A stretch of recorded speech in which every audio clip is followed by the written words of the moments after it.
If you've ever looked at your OneDrive storage and wondered, why is my quota so full? Are my photo albums taking up double the space? You're not alone.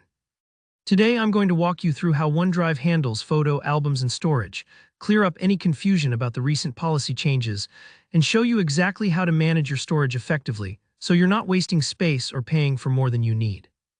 Let's start with a bit of important context, because Microsoft actually made a pretty big announcement in late 2023. Originally, they said that any photo you added to a OneDrive album would be counted twice towards your storage quota, once for the photo itself in your main pictures or camera roll folders, and then again if you included it in an album. It was almost like if you put the same photo on two shelves, and both times it counted against your closet space. Naturally, this made a lot of users frustrated and honestly a bit anxious that organizing their memories would cost them more space. But here's the good news: Microsoft listened to the feedback and changed their mind. They reversed that policy, so as of now any photo or video you add to an album in OneDrive will not count again towards your storage. Think of albums more like playlists on Spotify for your pictures. They're just recipes, little collections, pointing to the same files you already have.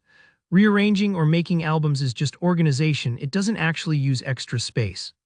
So with that cleared up, what does use up your OneDrive storage? Only the real, original files inside your main folders, especially pictures and camera roll. If you want to free up space, this is where you need to look. Albums themselves are harmless in terms of storage. They're just for your convenience and won't eat up more of your quota. Here, how you can take control and actually reduce what's being used. First, log into your OneDrive account on the web. This is important because the web dashboard gives you the clearest look at your storage. Right there, you'll see how much space you're using and what's taking up the most. Don't worry if it looks confusing at first. Just take a moment and look for any big files or full folders. You might notice videos or heaps of old screenshots quietly gobbling up space, or maybe some pictures you don't need anymore. When you're ready to do some spring cleaning, go directly into the pictures or other main photo folders. Start deleting any large, unwanted files, especially old videos you never watch or random screenshots from years ago. Remember, you only need to clear out files from these folders. Removing things from albums won't help, only deleting the actual file will free up space. After you delete, there's one more step a lot of people miss. Files sit in your OneDrive recycle bin for up to 30 days, and until you empty that, the space isn't really reclaimed. So head over to the recycle bin on the web and empty it out. You might need to wait a moment for the storage total to update, but you should see your used space drop right away. Now, if you've gone through and truly need every file you've got, your only other real option is to consider buying extra storage.